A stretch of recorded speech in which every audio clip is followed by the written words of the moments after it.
Welcome back to MMA Al Dente. I am the guy who picked Bobby Green to defeat Jalen Turner. You gotta remember, this guy cuts a lot of weight and he's taking this fight on short notice. So, I'm really interested in seeing what he looks like in round 3. Bobby Green all the way. Alright.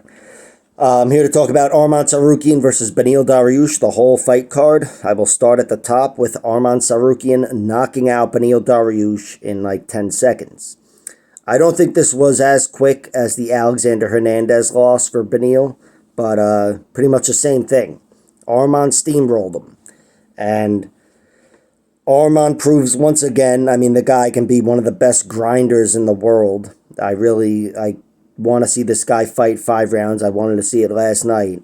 But I know he's already been 5 rounds at Gamrot. But I want to see him test his skills in long fights against the best fighters. But he proves once again he's got that firepower and that danger where he can just go through some guys.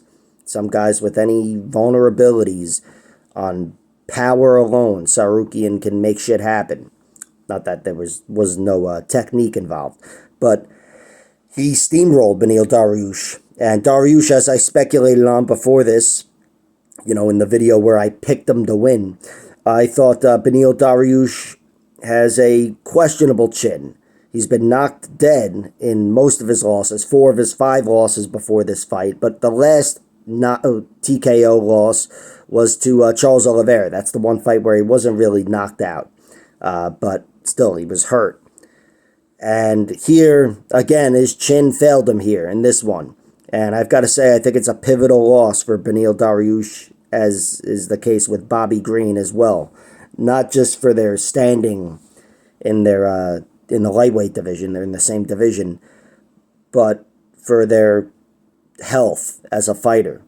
I think Beneil Dariush now, he's got 5 TKO or knockout losses, most of them being knockouts, and his chin is not to be trusted. This is him at 34 years old, but moving forward, he's going to be closer to 40 than 30.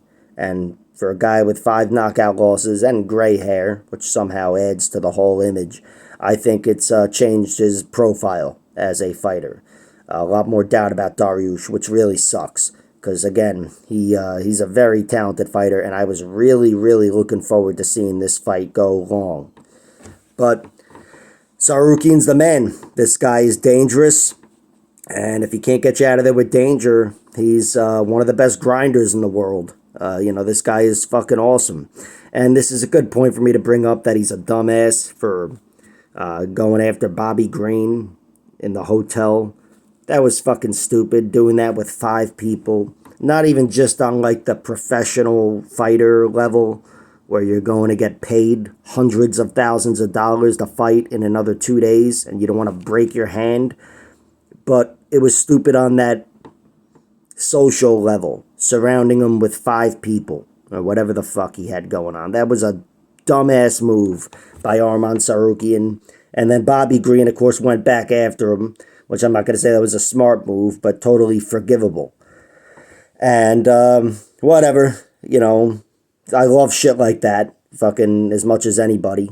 I want to watch fighters assault each other in hotels, kidnap each other's children, whatever promotes the fight. And I do think these two, if things went right last night, they would have been fighting each other. But Arman Tsarukyan, he steps into title contention now, where he is not going to get a title shot probably in his next fight. I don't think so anyway, but he is definitely in the realm where if somebody gets injured or whatever, Arman steps in and nobody thinks twice. I know I don't. And I've got to say, I think I'd rather see him fight Islam Makhachev than anybody else. I'll still tune in when he fights Gaethje or whatever, but Arman, the way that first fight went and seeing his progression throughout the years, I think it's as intriguing of a fight as any for Islam Makhachev.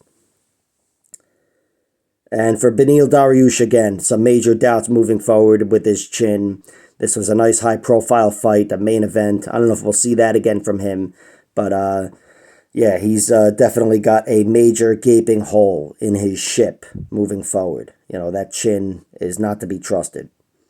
Speaking of which, Bobby Green got knocked out by Jalen Turner. He actually got knocked out like 4 times. I don't know if you saw the fight, but he got knocked out 4 times in his knockout loss to Jalen Turner. I'd hate to make the story of this fight about the ref, Kerry Hatley, but he dropped the ball here. I don't know what the fuck he was thinking. And there's always room, forgiveness, early stoppage, late stoppage, whatever. There's always a little leeway and slack to be given out, but not here. This was Bobby Green staggering on the feet, and then he got clipped with a shot. It all happened kind of suddenly, and I could forgive Kerry Hatley for not knowing what's going on, but seeing Bobby Green on the ground, face down, getting pounded in the head until he went out, and he did go out, that was just, that was one of the shittiest stoppages I've ever seen in my life. One of the absolute shittiest. I was screaming at the TV, "It's over!" And he still didn't stop it until Jalen Turner stopped Bobby Green from breathing. But great win for Jalen Turner. You know, now I'll talk about him a little bit. Taking this fight on 2 weeks' notice. And I hate tarantulas more than anything, so I've kind of always had a grudge against Jalen Turner weighing in with a fucking tarantula on his hand. I should have held my hand up there. But tarantula grudge aside, I could only respect what he did here. Not only getting the finish over Bobby Green, but making the weight in the first place. This guy wanted to prove a point, and the point has been proven. He should be fighting Jan Blachowicz and Alex Pereira. That's what he proved to me. Now, look, the guy's fucking gigantic, but he made the weight. He did prove himself, made the weight on 2 weeks' notice, stepped in there against Bobby Green, and did what Jalen Turner does, which is be the most dangerous lightweight in the world, maybe. You know, he's definitely up there. Now he's got 15 wins, 15 finishes. Every fight in the UFC, obviously, has been a finish. And here to be the third guy, really, to knock out Bobby Green, Poirier, and Dober. He's also got a positional loss to Islam and an exhaustion loss to Tim Means. But being the third guy to knock out Bobby Green and doing it under those circumstances, this is the highlight of Jalen Turner's career so far. And again, I'm sure he's happy that the story of the fight is Kerry Hatley. But this guy has always been one of the most dangerous contenders. We've seen him get knocked out, you know, against Vicente Luque up at welterweight. And we've seen him get kind of out-grinded by Frivola and Mateusz Gamrot, but still very close fights. But this guy is very hard to beat. Very hard to beat Jalen Turner. You know, if you do go the distance with him, you're going to be challenged in one way or another, even if it's pure striking like Dan Hooker or the grappling like Frivola and Gamrot. Jalen Turner's a really tough guy to deal with for any lightweight. And again, on top of all that, he's the most dangerous lightweight in the world. And for Bobby Green, this is a pivotal loss for him. Again, he's 37 years old now. This counts as like 4 knockout losses because of the carnage that the ref let take place. But, you know, to have a few knockout losses lately, Dober and now Jalen Turner, and be 37 years old, it's definitely taken something from him. And that sucks. I don't know if Bobby Green, much like Beneil Dariush, will ever find himself main eventing a fight night event or whatever. But Green had a lot of momentum. And, put it all on the line against one of the most dangerous lightweights, if not the most dangerous, and it didn't work out for him. Sucks for Bobby Green, and he's not going to get the Arman Tsarukyan fight. Not in the octagon, anyway. He lost a lot here in this one. There's no other way to put it. Davis and Figueiredo outpointed Rob Font. This was a very good competitive fight, but I thought Davis and Figueiredo was a step ahead. I thought Rob Font's jab was going to be the story of the fight, and instead Davison was quicker. I thought that was the main story of the fight, and also more versatile. He was mixing shit up. Scored some points with some takedowns, but It wasn't like the Corey Sandhagen fight. This was largely standing, and Davison looked very healthy and sharper than Rob Font.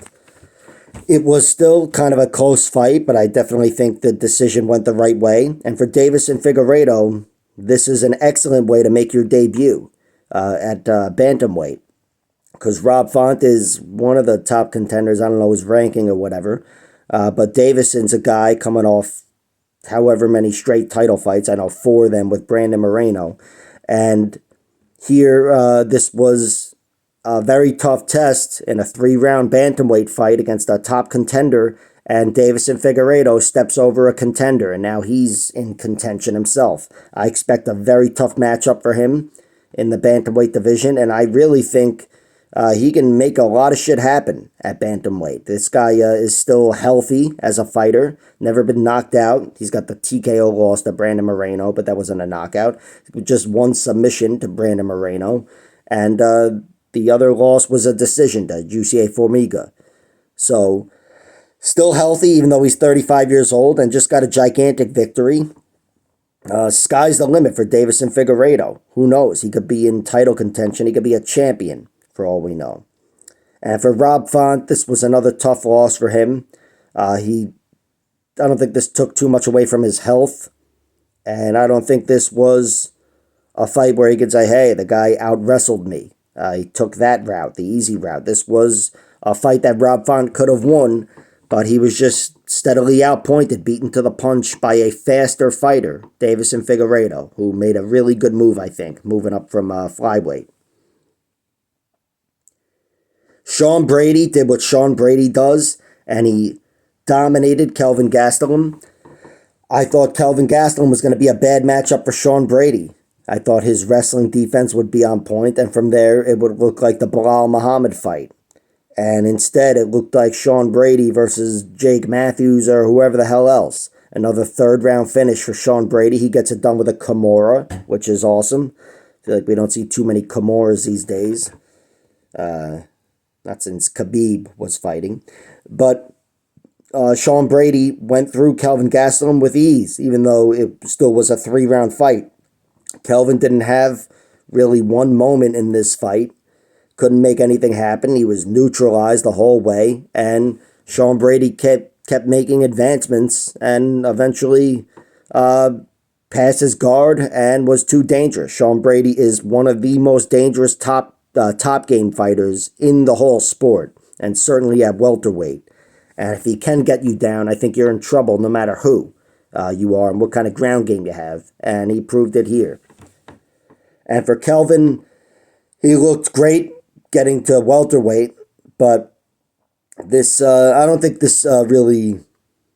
This was a shitty loss. Don't get me wrong. It's kind of like it's a 3rd time he's been submitted, 1st time he's been finished as a welterweight. But this is still a very uniquely dangerous fighter in Sean Brady. I don't think there are too many fighters who can duplicate that success against Kelvin Gastelum. So I still think he's young, healthy, 32 years old, young enough anyway. And I think Kelvin Gastelum can still make shit happen at welterweight. Hopefully he gets a slightly high-profile fight next and can regain some momentum. But yeah, for Sean Brady, the guy's a monster. Just the one loss to Bilal, and he was calling out Ian Gary, who's got to fight Luque. But this guy is still on the track to a title. I'd like to see him in a 5-round fight, to be honest. Hopefully they can make that happen. But nevertheless, he'll be, 3-round fight, 5-round fight. He'll be tested no matter what. Punahele Soriano got defeated by Dustin Stoltzfus. Soriano was the more powerful fighter, but that was really it. I thought Stoltzfus, once he was able to deal with the power, he was faring well on the feet in the pure striking.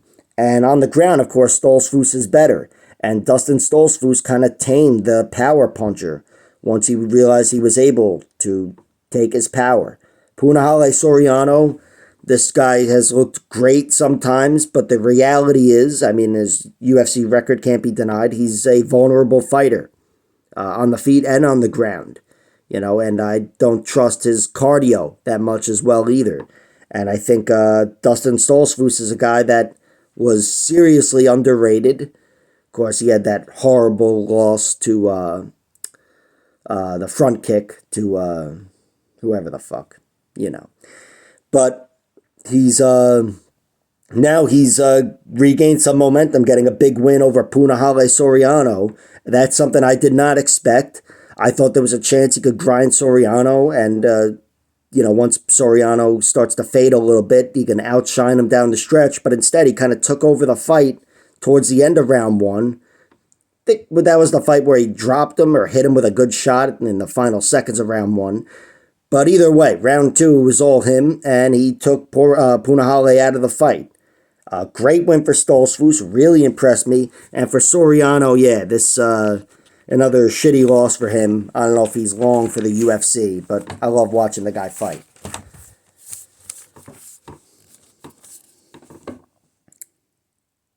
Clay Guida versus Joaquim Silva. Silva, I thought, won this fight, but it was still really close. Seemed like the crowd was surprised, but I thought Silva won rounds 1 and 3.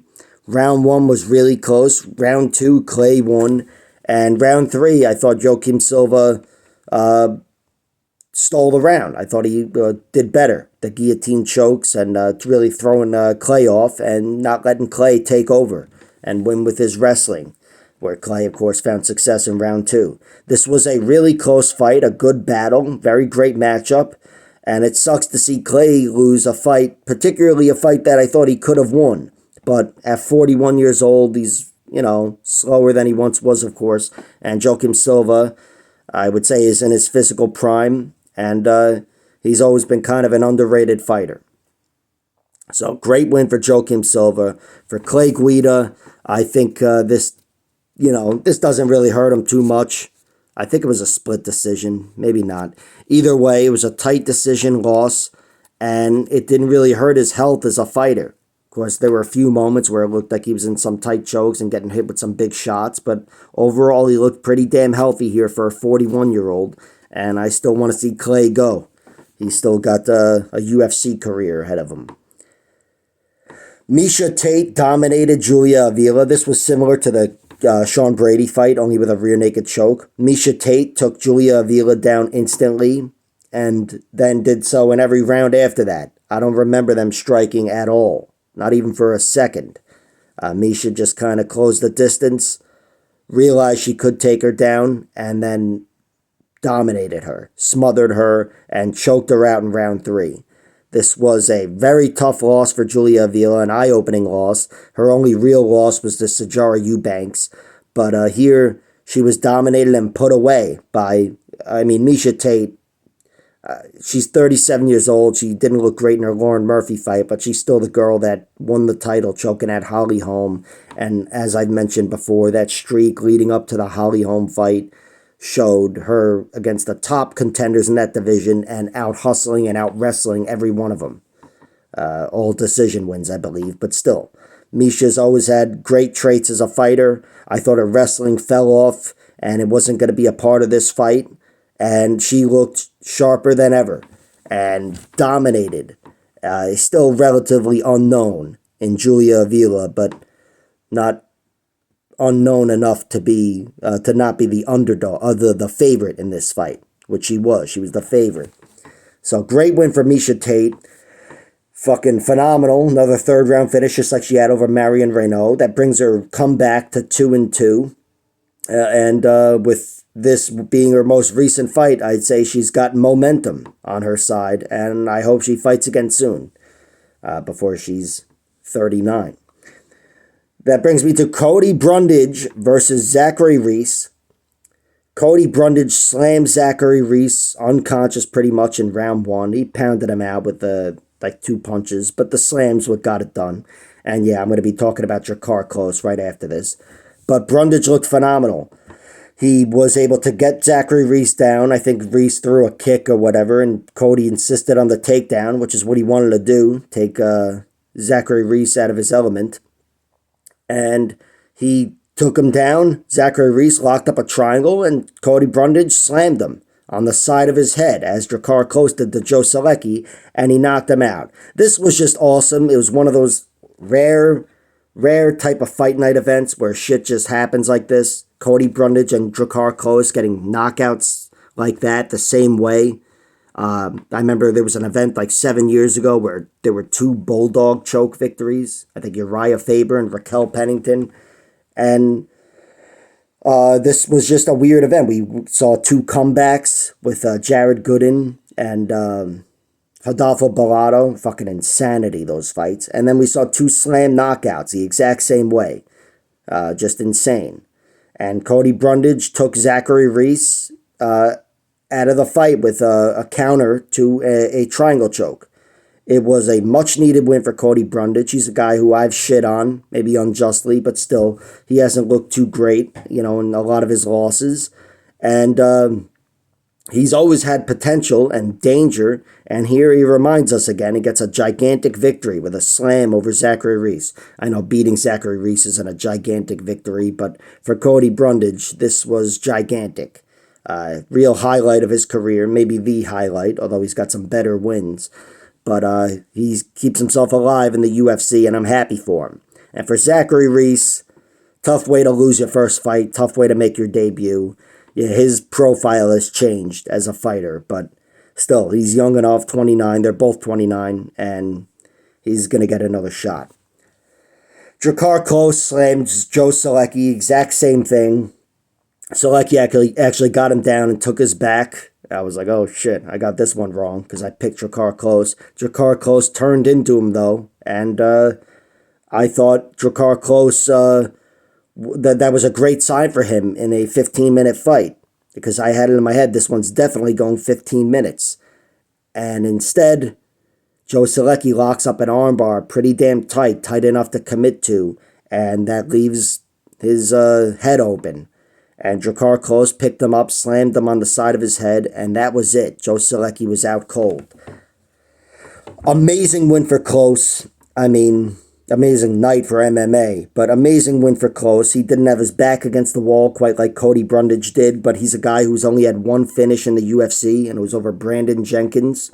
Here he gets to show some violence, and he looked pleasantly surprised with that slam. Everybody knows it's possible, but actually doing it must be something entirely different. And he got it done. Joe Solecki, I think, is an amazing fighter, too. Although this, again, hurts him. But it's a win that I think will get better with age, as Joe Solecki's still only 30 years old. Maybe a little less healthy as a fighter, but still one of the most dangerous grapplers in the division and a problem for a lot of good fighters. And Drakkar Klose, of all people, is the one to knock him out. Physicality and slams and shit. Fucking amazing win for Drakkar Klose. Rodolfo Bellato beat Ihor Potieria after Ihor beat him like 3 times. This was just the craziest fights. One of the craziest comebacks I've ever seen. Rodolfo Bellato has a dog in him. I fucking hate that expression, but I use it anyway. Because it reminds me of dog fighting. But he does have that dog in him, where if you, if the fight is not going his way, he can bite down on his mouthpiece and start getting on the inside and trying to rough you up. That's what he was doing in his last fight on the Contender Series and what he did here against Ihor Potieria, and he just drained him eventually. But it wasn't before being finished like twice in the early portion of the second round. Ihor Potieria, I don't know how the fuck he didn't get a stoppage there. He knocked Rodolfo Bellato silly and was smashing him with hammer fists. They were spaced out, which I guess is the reason that Rodolfo Bellato was able to survive, but he wasn't even moving his head, and it looked like each one knocked him unconscious, and he just kind of snapped back into life. Of course, he wasn't unconscious, but it looked that way on television. It was just a brutal beating, and Rodolfo Bellato took it, and when he got up and he started throwing down with Ihor Potieria, I could tell from his energy alone he was going to win the fight, whereas it seemed like an impossibility 5 seconds earlier. But when he got up, he had that energy, and he drowned Ihor Potieria. Drowned him. And, in the end, the ground game was the difference, but there was a lot that went into that fight. That was a fight with like 7 finishes, and it was insanely dramatic. Rodolfo Bellato makes an incredible debut, even though he looks very vulnerable now moving forward. He's got 2 losses to Vitor Petrino. They're both knockouts. And now with this Ior Potieria, whatever. It's definitely a vulnerability of his moving forward. But if you don't knock him out, this guy has heart for days, and he's got a well-rounded skill set and some great pressure and real true grit. So this was phenomenal. Great win for Rodolfo. And for Ior Potieria, he got a bonus. There were actually 10 bonuses given out. These 2 got one, and then 8 other fighters got one for finishes. This was just an amazing night, and this was one of the best fights I've seen all year. That brings me to Jared Gooden, who is overshadowed, or Jared Golden, as I like to write on my fucking titles. Jared Golden, man, what a win for Gooden. Knocking out Wellington Turman after Wellington Turman, again, almost had him out. Wellington Turman was dominating that fight, and Jared Gooden was getting the shit kicked out of him. He kept surviving, lived the fight another day, another second, and eventually he clipped Wellington Turman, and Turman couldn't handle it. And then Gooden was all over him and somehow submitted Wellington Turman. Jared Gooden, not that he doesn't know jiu-jitsu, whatever, I don't know his rank or whatever. I know he's never been submitted, and he's got a good half-dozen submission victories. But to submit Wellington Turman, this was the last result I expected here. Last result, easily. This is like Yuri Prohashka submits Glover Teixeira in round 5. This was just not at all what I expected, although he knocked him out. He knocked him halfway out before getting the submission. So no doubt the chin is what got the ball rolling here for Wellington Turman, and that was my main concern about him in this fight. But still, seeing Jared Gooden being beaten on the feet, losing the technical kickboxing match, and then surviving and knocking him silly, and then getting a rear naked choke, this was, up until the next fight with Rodolfo Bellato, the greatest fight I had seen all year.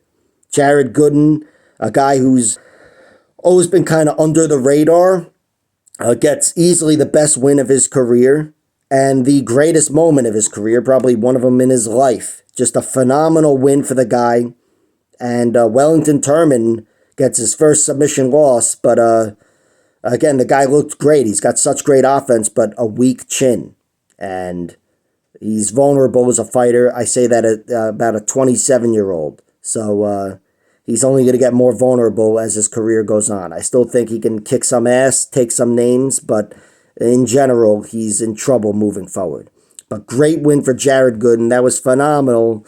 Greatest thing ever until the next fight, of course, where Rodolfo Bellato stole his thunder.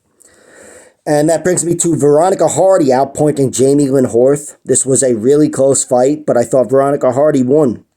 I thought she faded a little bit in round 3, but Jamie Lynn Horth wasn't able to make it about physicality up until the end of the fight.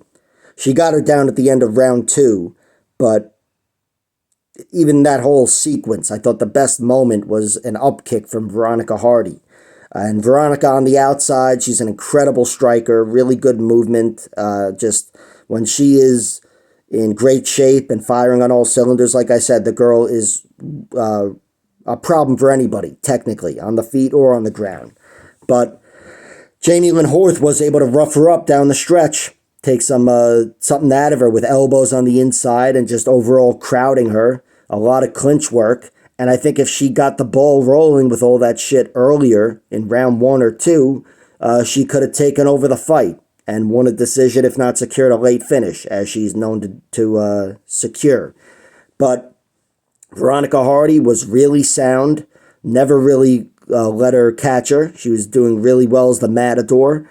And again, when Jamie Lynn Horth had a chance to steal round 2, I thought Veronica Hardy was working very well. Kept herself safe with her guard, and with some good strikes from the bottom, she kept herself from losing that round, and then just had to survive, and she did.